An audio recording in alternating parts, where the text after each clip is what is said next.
charge or the responsibility of taking care, but in fact, kaya pala tinanggap yun, pwede ko na itong pagsamantalahan. Like using the image of the sheep. Okay. So, I accept the responsibility of taking care of the sheep. But instead of feeding the sheep, I use the sheep to feed myself. Ayan. Parang hindi pa rin natututo ang mundo, no? Panahon kami isip yan, ganito na. Parang hanggang sa ngayon, ganito pa rin. God tells Ezekiel to prophesy against the false shepherds. But he wants the shepherds to give the sheep the caring that God wants the sheep to be given.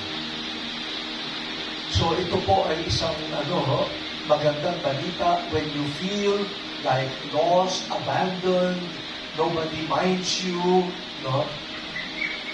No, you have not lost a shepherd. God will take care of you. But at the same time, this is a call to all of us. Lahat naman tayo, in a way, shepherd.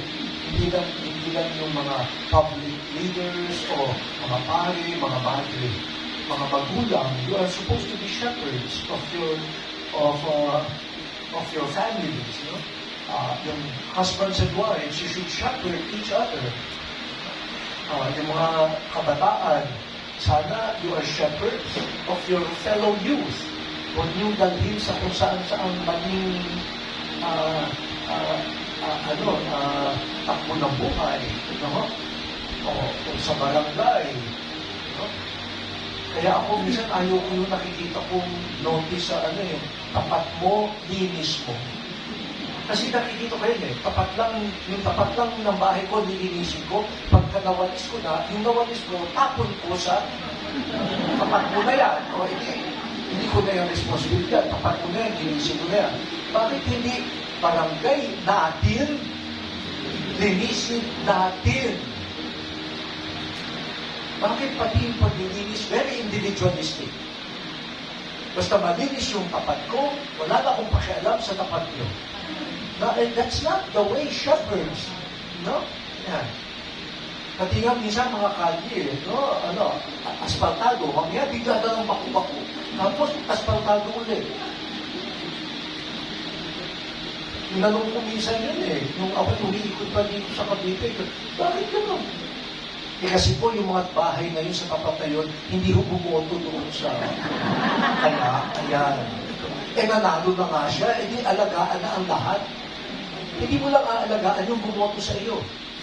Alagaan mo na ang lahat. Kaya sisters, sabi nyo, home away from home. So let the people who come here experience God's caring. Not just the caring of the sisters, although you are all caring.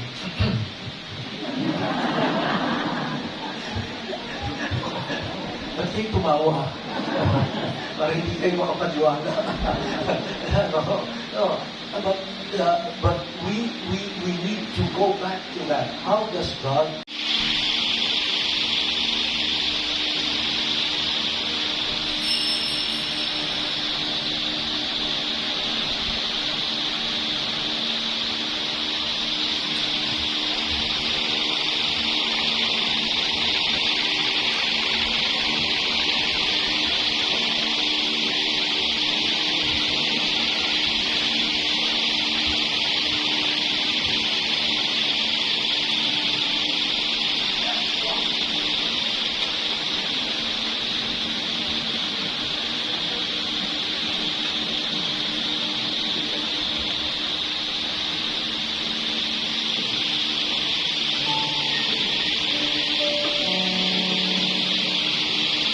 Oh.